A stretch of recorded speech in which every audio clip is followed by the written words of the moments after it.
guys got quite quiet there for a second. I don't know what. That's two quick announcements before we take your questions here. The President and First Lady will welcome President Sarkozy of France to the White House on Tuesday, March 30th for a meeting and a private dinner. France is an invaluable partner and an ally of the United States in our shared efforts to promote peace, security, and prosperity around the world. And the French and the American people share deep cultural and historic ties. The President looks forward to consulting with President Sarkozy on a broad range of strategic issues of mutual concern, including Afghanistan and Pakistan, Iran, Middle East peace efforts, European security cooperation, and sustaining global economic recovery. Secondly, today the President announced the administration's strong support for repealing the antitrust exemption currently enjoyed by health insurers. At its core, health reform is all about ensuring that American families and businesses have more choices, benefit from more competition, and have greater control over their own health care. Repealing this exemption is an important part of that effort. Today there are no rules outlawing bid rigging, price fixing, and other insurance company practices that will drive up healthcare costs and often drive up their own profits as well. That was transmitted to Congress in a statement of administration policy as the House considers that legislation over the next couple of days. Yes, ma'am. Robert, a lot of members of your own party on the Hill are wondering how aggressive the President is going to get in selling this, latest last-ditch effort at comprehensive reform. So what are his plans? Is he going to talk to the public? Are we going to hear him talking frequently about the need to do this? What's the sort of rollout campaign for it plan? Well, look, I'm not going to get too far ahead of the next thing that's on the calendar, and that's the important events of Thursday. Democrats are saying that this kind of an effort would be just as important as sitting down around the table. You also have to sell it to a public that's skeptical, and to Democrats on the Hill who are skeptical.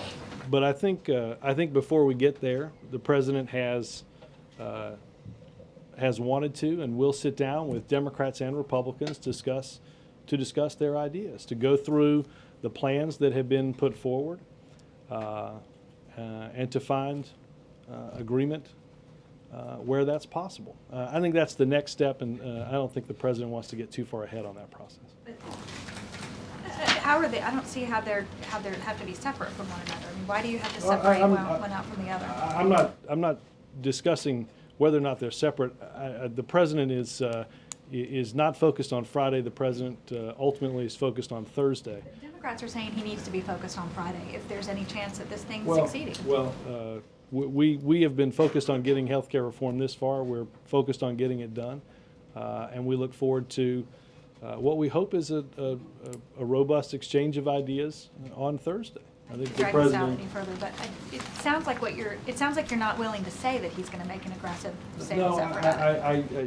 You want to take this in a different direction. The President's focused. The President's focused on Thursday. Yeah. Shifting gears a little bit, can you talk about where things stand with the Volcker Rule? It's being watered down by lawmakers. Treasury put out a statement today talking about wanting limits for banks on proprietary trading. The President's original announcement was an outright ban, and that's what Chairman Volcker supports. Are you softening your position? Absolutely not. The administration remains as committed today to what was outlined that day with Chairman Volcker and members of the economic team. We're as committed to that now as we were on that day.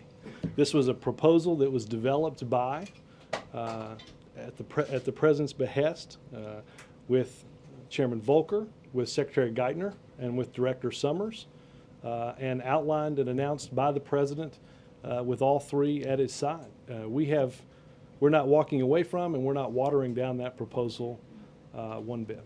But are you signaling that you'd be willing to accept less than what the President We're as committed to what the President outlined that day. We're as committed to that now as we were on that day. We're not walking away from what the President outlined on the Volcker Rule. You've taken a pretty strong stand on the consumer agency. Do you feel as strongly about the Volcker Rule as Absolutely. that? Absolutely. Just one other question. Can you talk about tonight's dinner with the business leaders? What does the President want to talk to them about? And what is he going to talk about tomorrow? You Yeah. mentioned the international tax provisions, but what other Well, I was topics? asked that yesterday. Look, I think the president will outline a vision for a more competitive America.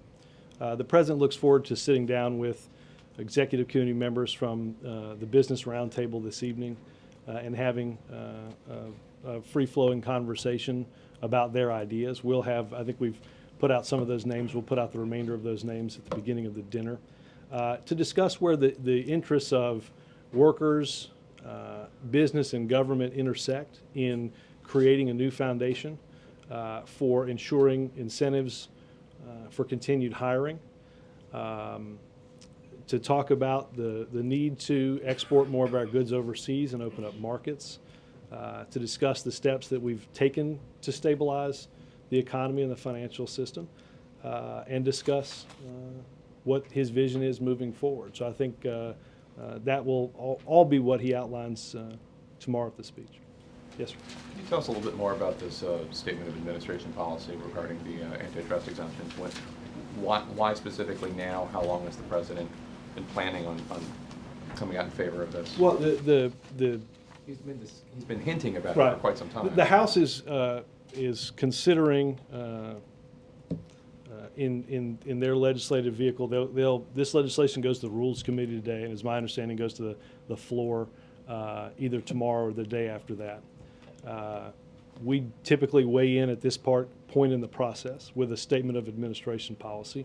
It's been evaluated by a number of departments throughout government, and believe that this is removing this exemption will allow appropriate enforcement and examination of potential policies that might prove uncompetitive, might stifle competition, and we think this better promotes affordability and innovation through greater choice and less market concentration. I think it was either a few weeks ago or a few months ago, the president said, I think in one of the weekly addresses, that it was time for Congress to consider repealing the antitrust exemption.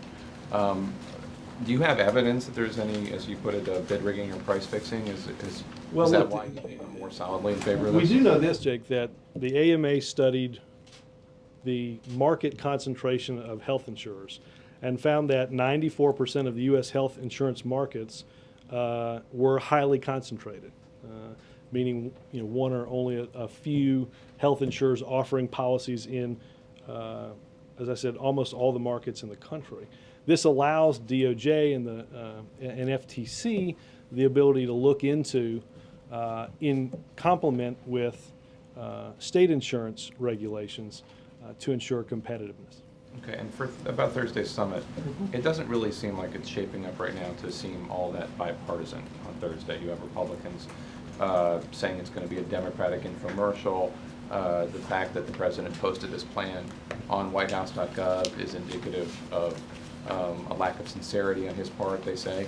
Because he's and then for your guys' part, the bill that you've posted is not just a bill the president supports, it's also a vehicle to get this through Congress without any Republican support. Jake, the bill is a starting point for what Congress had spent many months considering.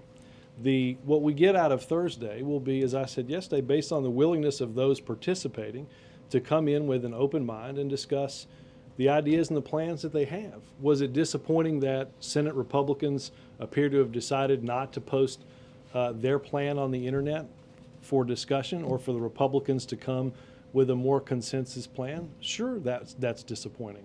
I hope that doesn't wipe away their willingness to actively discuss the ideas that they have to cut costs for those that are drowning small businesses and families, government budgets, and those that are being discriminated against by the practices of insurance companies. But doesn't the fact that you've posted it in the form you've posted it, which is not just a list of principles or a statement of legislation, but I mean, look, we all know that this is a tool for reconciliation if it comes to that. Jake, in fairness, I can assume if we would have simply posted principles, they would have said, why isn't there more information? Look, semantics aside, the president looks forward to discussing actively for several hours with members of his administration, Democrats and Republicans, their ideas for health care reform. I think, again, I can't stress enough, I think the product, the output of 6 hours of discussion will be based on every participant's willingness to come and have an honest and frank discussion. I don't think it does any good if somebody says, well, we're not going there to offer our ideas, we're just going there to help people understand how bad the other guys' ideas are. That's not what the American people are looking for. They're looking for Democrats and Republicans who are willing to sit around a table and work together to provide solutions to problems like health care, the rising cost of health care. That's what the president sees as his hope for what happens on Thursday. One last thing, I'm sorry. Congressman Joe Sestak last week said that the White House offered him a high-ranking job in the administration to not run against Arlen Specter. Do you guys have any comment on that? I was traveling for a couple of days, as you know. I have seen some stuff that he said, but I have not looked into this, Jake. And just to follow on Jake's question, is the White House optimistic that on Friday, healthcare will be in a different place than it is right now? That something Hopefully will Thursday afternoon. Again, I think the president wants to sit down and discuss ways to move forward, ideas of common interest. Republicans, are you confident? Are you optimistic that this will? I am, because look, I think this is, you always have a little bit of pregame chatter. I think the willingness of individuals and groups to discuss these ideas, I think will change I think the American people want to see that two parties can sit around a table and coherently discuss solutions to the problems that the American people face. I think that's what the American people want to see as well. And one other question. Yesterday, after the jobs bill, the Republicans supporting the jobs bill, did the president directly reach out to them, thank them for? I don't know that the president made any calls. Obviously, you saw our statement. Right. Look, I think this is a good example and a good lead into Thursday, and that is there's a willingness for members to put aside partisanship, to put aside games, and to move ahead with what we know is important for the American people and for the growth and the stabilization of our economy. My sense is that this will pass fairly overwhelmingly either later today or tomorrow. And I think that's an important step on the road to each party working together on solutions for the American people. Chip? On the health care, supporters of the public option are making another push in preparation for Thursday's meeting to try to get it back on the agenda. By not including it in the president's proposal, is the president saying, as far as he's concerned, it's dead? Well, look, I think that we have seen, obviously, and I talked about this some yesterday, that though there are some that are supportive of this, there isn't enough political support in a majority to get this through. The president wanted to took the Senate bill as the base and looks forward to discussing consensus ideas on Thursday. Question that I did on Wall Street bonuses. The New York State Comptroller just released its report for 2009. It says pay was up 17% over 2008. The average taxable bonus on Wall Street rose to $123,850, and pay was probably even higher than that because it didn't include deferred compensation or stock options. First of all, any comment from the administration that has at least talked a lot and done some hard work to try to get these bonuses to go down instead of up? And secondly, is the White House satisfied with regulators in Congress and what they're doing to curb these bonuses? Well, Chip, obviously you've heard the president on a number of occasions voice his frustration and outright shock at the pay practices of Wall Street at a time in which the American people were rushing directly to their financial aid to prevent a further collapse of the economy. The president, in the Recovery Act, appointed Ken Feinberg to review the bonus and compensation structure of firms that had received extraordinary governmental assistance, and he's pleased with the efforts that Ken has made thus far. We pushed for, in the House, a provision providing shareholders with a say on executive pay that did pass the House and is certainly pending in the Senate. And the president has long advocated that in lieu of cash, any bonus that is given ought to be given in long-term stock that does not, again, reward short-term risk-taking, but rewards long-term success.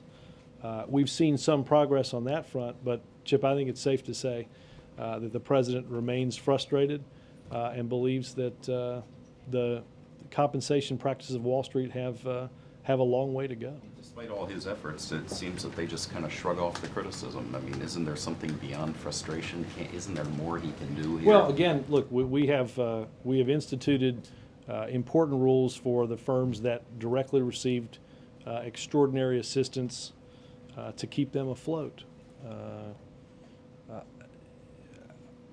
I think the American people are equally outraged and shocked by what appears to be a carelessness about the way the people of this country,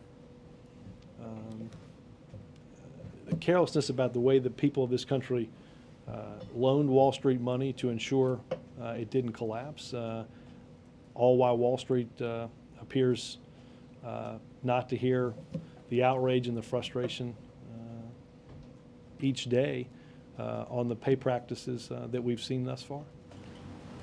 Hey, Robert, CBO says it doesn't have enough information on the healthcare, on this new healthcare plan to score it. You gonna provide that info so it's scored before tomorrow? The plan wasn't put up in order to score it before tomorrow, no.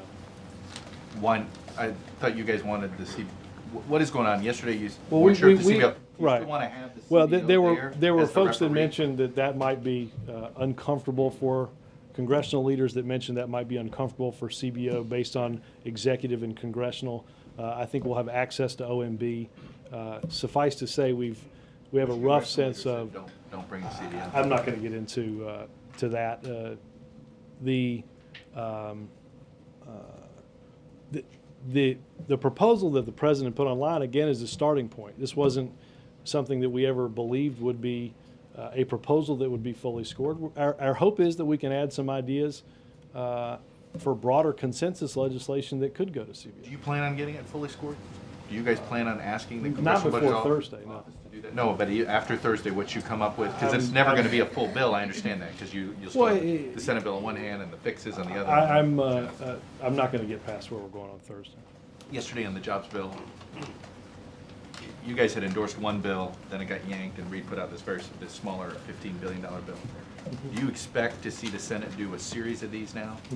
Well, we said that then. We said that, I mean, for instance, What do you guys want to see the Senate tackle well, I next? think what you'll see, what I know has to happen by the end of the month, obviously, is an extension of long-term unemployment benefits and an extension of health care and COBRA benefits that many would see expire at the end of the month. Obviously, there are additional tax ideas, and the president outlined a series of small business ideas that he hopes that the Senate will take up. Right. Look, we said then, and it's certainly true now, that legislation making its way through the Senate, this legislation that they're now considering will not be the first, is the first but won't be the last proposal that the Senate will likely take up. Do you think this is turning out to be a better way to get through things through the Senate? These small chunks, or is it I think it is encouraging that.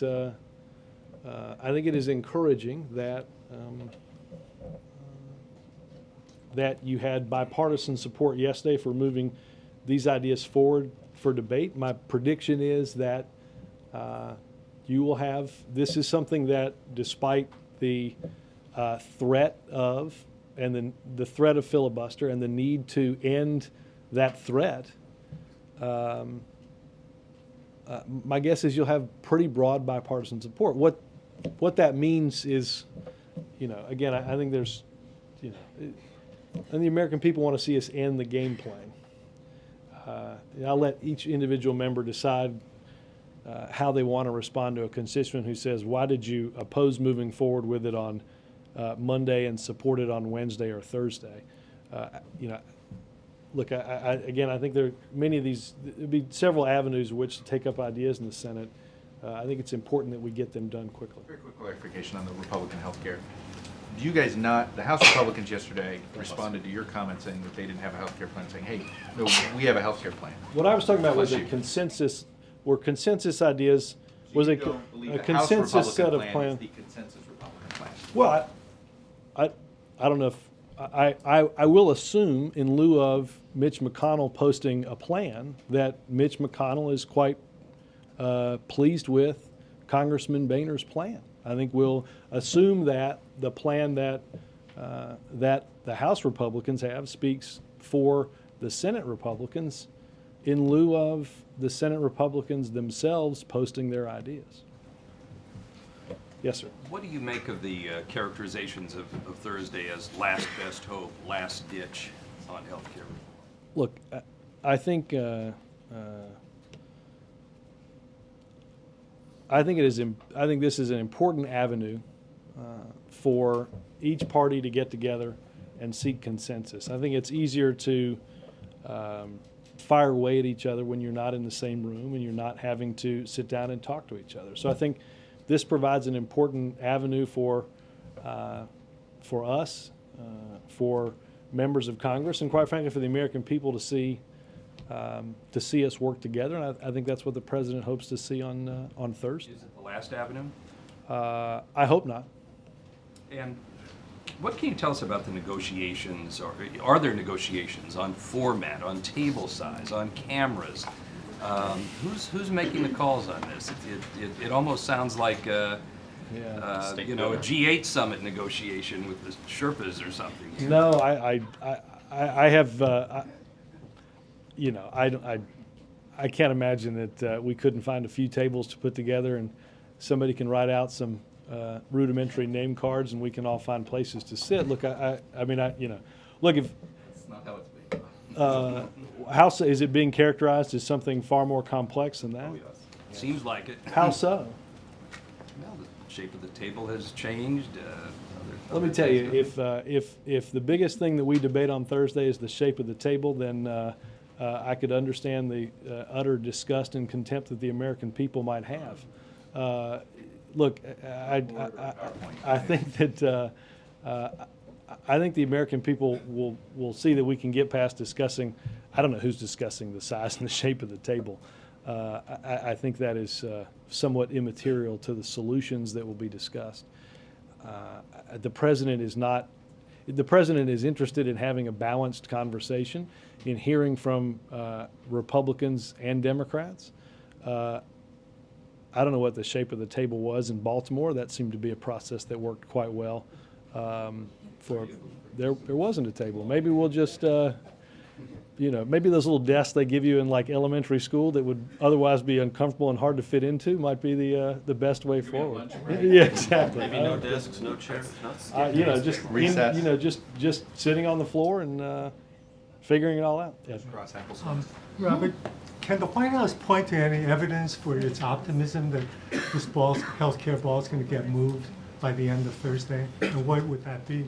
Well, look, I can't prejudge what happens on Thursday. I take any member that wants to come and have an honest discussion. You take them at their word that that's what they want to do.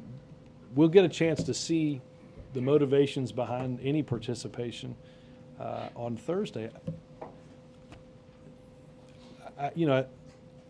I sent this out yesterday. I think many of you all saw that the Republican ideas that are included in the president's proposal.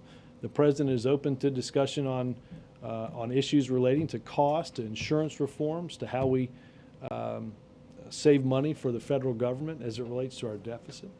and to improving to coverage. So those are roughly, to get back to some of the formatting questions, there'll be discussions on each of the 4 of those things as the President or as the administration outlined in their letter to Congress,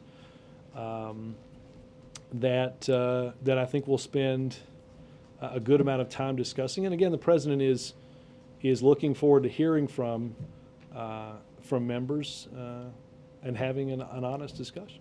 Does the President buy into the conventional wisdom that with each passing day, as the midterm elections come around, that doing some heavy lifting like this healthcare legislation becomes harder? No, look, obviously, I think when we get later into the summer, that's probably likely the case.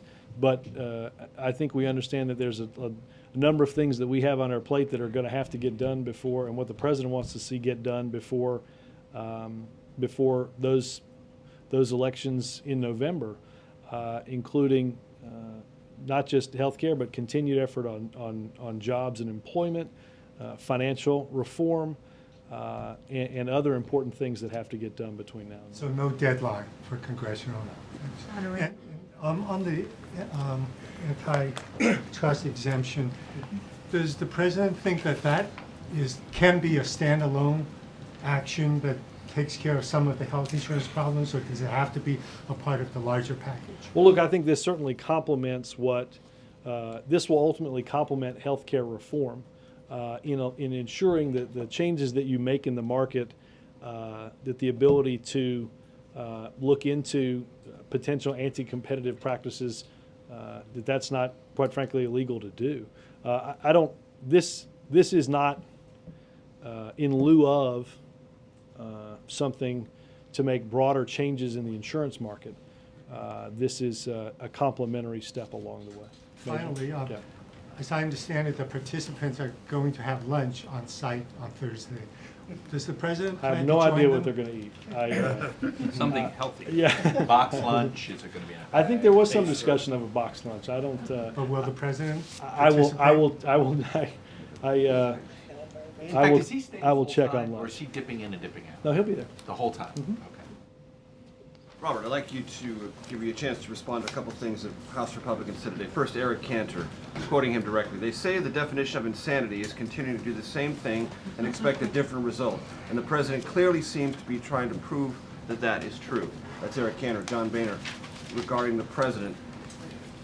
He has basically crippled the summit that's expected on Thursday by coming in with a rerun of the same failed bill that couldn't pass the House or the Senate. Could you respond to those two? Well, the bill passed.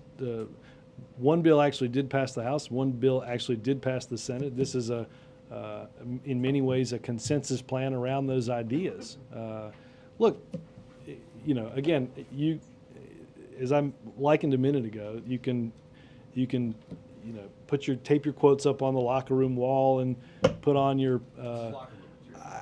I think it is. I think it's you hit my shoulder pads, I'll hit yours, and we'll go running off through the tunnel. That's on the same team, though. I know. They're all going to, they're. Well, this is among themselves. Yeah, Oh, I see. that's the. I lost you in the football analogy, didn't I? It not was difficult very to clear up here, Major. It just apparently didn't get. Yeah. He's more than LT. Yeah. So I read. But again, look, we can play games about the President's proposal. They're just trying to hype themselves up in Look, anticipation. if the President hadn't put anything on there, wouldn't you guess, Major, that we would hear, well, is the President not bringing any ideas to the summit? I mean, do we not have a document with which we're working on to start this proposal? Of course you would have. If Are you saying that no matter what you it did, is hard to say. Republicans were I will going to say this: it criticize is you? hard to take into. It is hard to listen to. On one hand, I can't believe they're prejudging the outcome of this by laying out a plan, and then in the next breath saying the plan doesn't have enough detail to be scored by the CBO. I mean, how do you rationalize? I don't know how they rationalize it. It's probably taped up somewhere in the locker room. It appears to be. When the President came here about a week and a half ago, he said that what shouldn't happen is this shouldn't all go back to the congressional committees for rewrites, the health care legislation. So what I'm curious about is, let's just say, for the sake of argument, something miraculous happens Thursday, and you get something that's akin to a deal. Who writes it? I mean, does it go back to committee? Do you go straight to the House floor, to the Senate floor? I mean, these kinds of things are not insignificant to achieving a health care result. They're not insignificant, but I'll be honest with you, Major. Leaving the table and the lunch structure aside, I think if we come out of there with an agreement on some ideas, Which you would probably concede would be. not necessarily. I don't want to prejudge the outcome based on people's willingness to come in there with an open mind. But I don't think the largest impediment to getting something done is, does the Legislative Council for the Ways and Means Committee write down our final ideas, or do we send it to larger, I think those are, well, again, once we get past the size of the table, I think we can come through, I think we can come to an agreement and an understanding on that. I think what we lack right now appears to be, based on some of the quotes that you just read me, is a willingness to come and discuss these issues. Let me give you a chance to answer a question on the minds of some progressives. If you are open to the idea of reconciliation, why not put public option in it and go all the way? Well, again, the president simply believes that that we ought to have an up or down vote on health care. Again, I'm not going to get into the structure of how things would look. The president is focused on what he hopes will be a productive conversation on Thursday. I want to follow up on Jake's question because on Friday, unnamed officials of this building did vociferously deny Representative Sestak's assessment that he had been offered a job. And I just want to say, when you said, I haven't looked at this, I want to make sure you're not contradicting that denial. I just, because I was on the road and dealing with different things on the road, I've not had a chance to delve into this. Would there be anything inappropriate about a discussion like that? Let me have somebody look into, like I said, I was on the road and I don't really have a whole lot of knowledge on this. Mr. Can I ask on the, not to prolong the table box lunch question, but the president will be out on national television for hours and hours and hours. Usually when a president goes out that long, there's some sort of preparation for that. Is there any kind of, rehearsal or discussion or briefing or any kind of? Look, he and Nancy Ann have gone through ideas and proposals. He's gotten a longer memo on what ideas are out there, and in hopes of, again, finding some common agreement on this. But would you do any kind of mock session in which somebody would say, "Sir," but somebody might ask you about this? What would you respond? I don't. To that? Yeah, I'm not going to say that. I don't know of any structure like that. Yeah. Yes, ma'am. I have a question just to follow. Oh, sorry, go ahead. Okay. Sorry, one last thing, sorry. Yep. On the press exemption part, a lot of Democrats would like that to be in the bill you posted yesterday, and yet it's not. Why support it separately and not as part of? Well, again, this was going through a House process. We had certainly known for I don't know how long, but we've known that this was going to Rules Committee today. Typically, the administration weighs in with a statement on administration policy at this point. Yeah, I mean, I think it's I think there's a belief that that we can get a bipartisan majority that can support ensuring that type of competition without putting it in the legislation. Mara? Robert, just to follow up on Jennifer's question, now, when you first put out your plan, the leadership in Congress was fairly non-committal. They said they wanted to take a look at it and discuss with their members. Now it's been more than 48 hours. What? Well, not 48. I mean, I'm sorry, 24. Right. What indication do you have that at least in the House of Representatives there is support, for majority support for this? Well, look, I don't want to get ahead of announcing for them where all of their members are. I know they're, as I understand it, they're going to have a caucus today to discuss some of these ideas, and they met also last night. And you haven't gotten any feedback in no, all this look, time I got to tell you, I thought the statements yesterday by a number of members were indeed quite positive. Do you think this could pass the House of Representatives?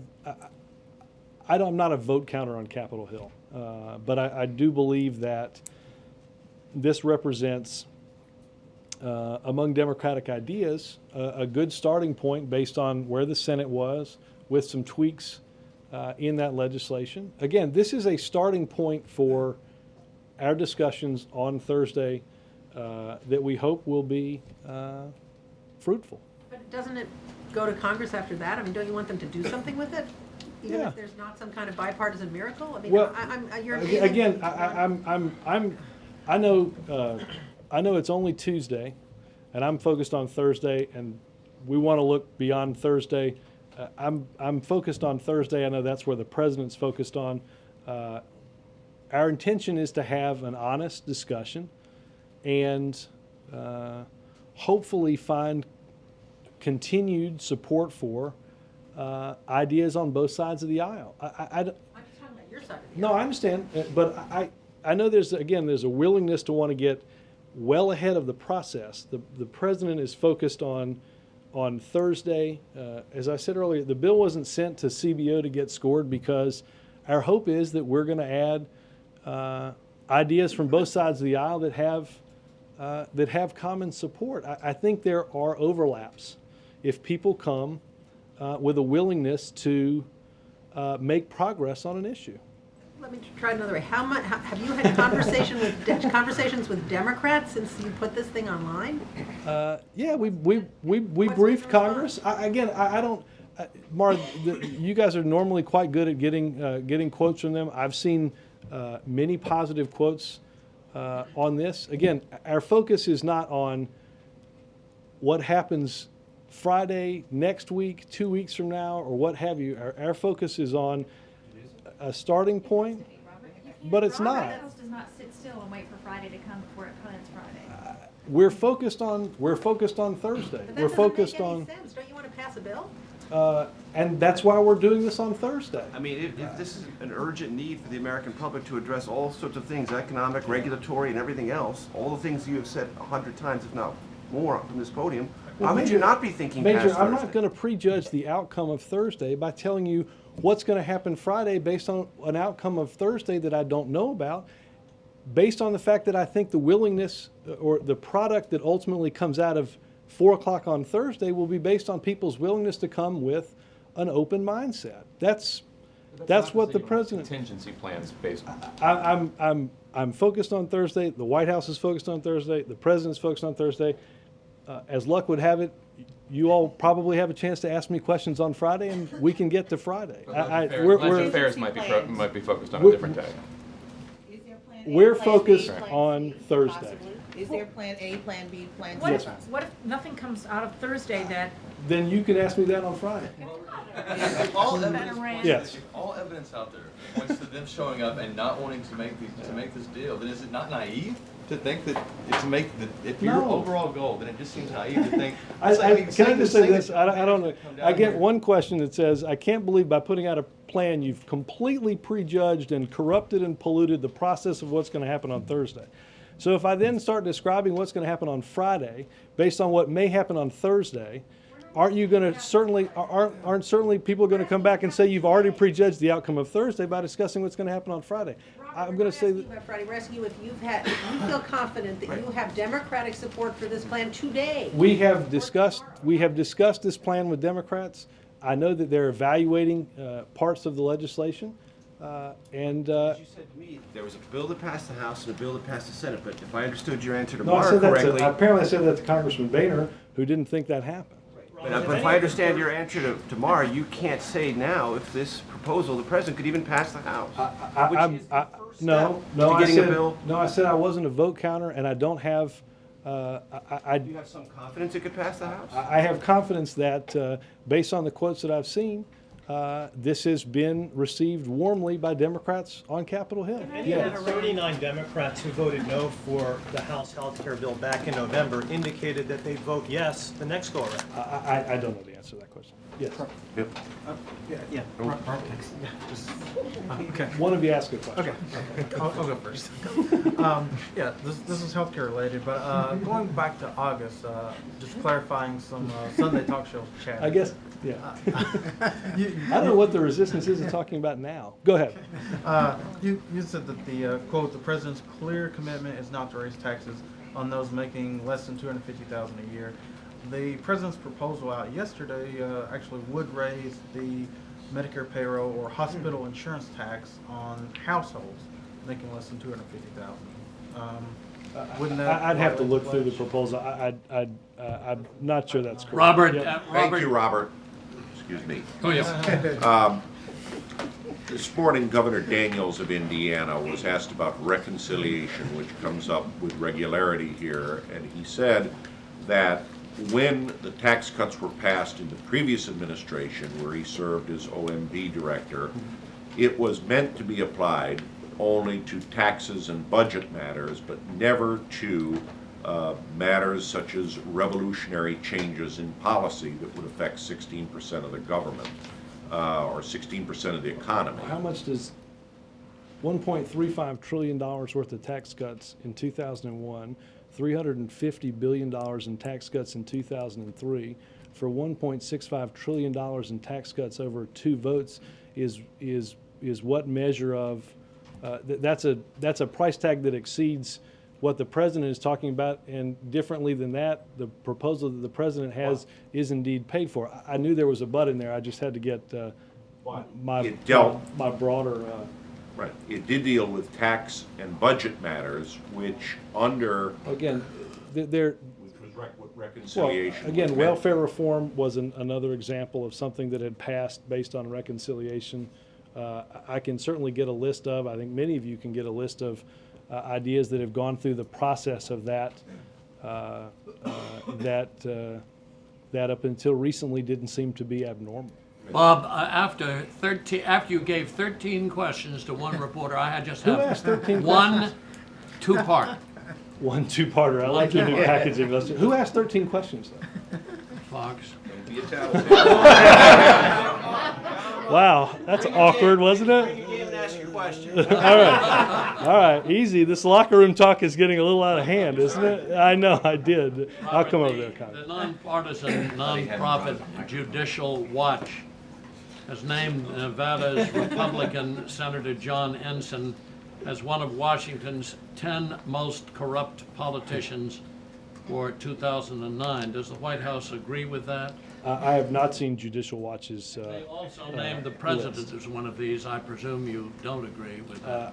I have no basis for which they would come up with something like that. I have not seen their 2009 report. April and then Connie.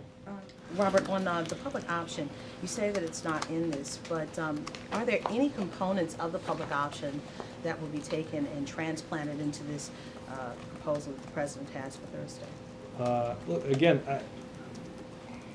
this is a debate that was largely ended with the notion that it's not going to make it through the legislative process. The proposal that the president put online was where he believed was a good starting point at the end of the debate that had been had on Capitol Hill. We think that the way exchanges are structured and other components of the legislation will increase the amount of choice and competition that people have in picking health insurance.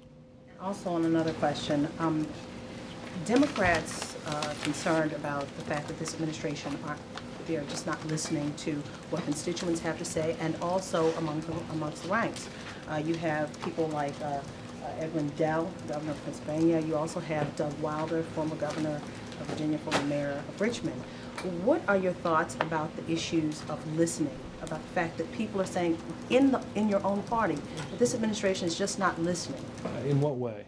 On strategic avenues to include how to campaign for the upcoming election, the midterms, as well as just the top echelon here, some of the reasons why things including Massachusetts, were lost. This administration is just not listening to people on the ground, to fellow Democrats about what to do next.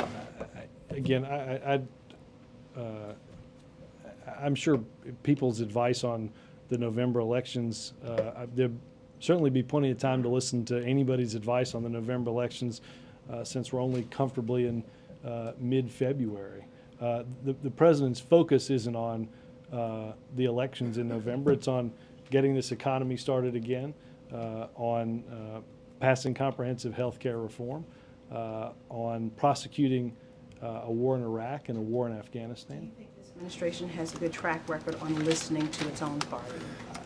Absolutely. But I also know that the president has a good track record on making decisions that he believes are in the best interest of the country. Again, I think if you look back at if you look back at some of the decisions that were made in terms of continuing support for helping banks that might collapse or helping auto companies that were near bankruptcy, I don't imagine that there were majorities of Democrats or Republicans that might have thought that was a good idea or something that they readily supported, but understanding that without taking some extraordinary steps to deal with that, we would have had tens of thousands of more people unemployed in the case of auto companies. We wouldn't have a domestic auto industry except for one company. And it's likely that had we seen additional bank failures, we would have seen a what many have called a Great Recession become a Great Depression. Governing a country isn't always about making the easiest, most popular decisions. Governor Rendell talked about the selling of the stimulus. The stimulus plan was about ensuring that we got the type of support that the economy needed into the economy as quickly as possible. I don't have any doubt that the polling on the stimulus might be different if instead of doing it in 3 weeks and getting the money quickly into the economy so that we could see people put back to work and see economic growth happen faster, I have no doubt that we could have taken 8 months, fueled up Air Force One, flown hither and yon, and broken out each component part to where it was 80%, and ultimately gotten Congress to pass that. The problem with that is, I don't think the president believed that when we were losing close to 800,000 jobs in a month, that his biggest job was PR. I think it was getting the economy moving again. We've seen as a result of that increased economic growth for the first time in a year, and now we've seen it for 2 consecutive quarters. We can't have job growth before we have economic growth. So we've laid a foundation, particularly in the investments that have been made, for creating the jobs of the future. PR is part of it, don't you think, especially self-serving your own party? Trust me, as somebody who's somewhat intimately involved in the PR part of the operation, it's not the first and foremost thing that gets this president up in the morning. What gets him up is taking the steps that are necessary to fix this economy. Obviously, explaining to the American people what we're doing is important, and I don't want to give that short shrift. But at the same time, if it's explaining to the American people explaining to them what's going on, as I said, is important, but so too, and in the case of getting this economy stabilized and moving again, it was important to get that done and get that done quickly. On Iran, Connie, I'll take one more. it's becoming more precarious every day with Iran. Does the United States have a deadline for the sanctions to be imposed? And would the U.S. impose a unilateral boycott or embargo of Iran? Well, look, the Treasury Department outlined additional sanctions on the IRGC a few weeks ago. It is clear that the continuing announcements and pronouncements that are made in Iran demonstrate that they have no interest in building international confidence, that their nuclear program is for peaceful means. Continuing to take those steps and shirk their responsibilities, the president and our allies have said will lead to consequences. That is a process that's ongoing. I think you've seen comments by you've certainly seen comments by us. You've seen comments by the Russians and others. about the fact that time and patience is running out. Thanks, guys. Thank you. Box Derby.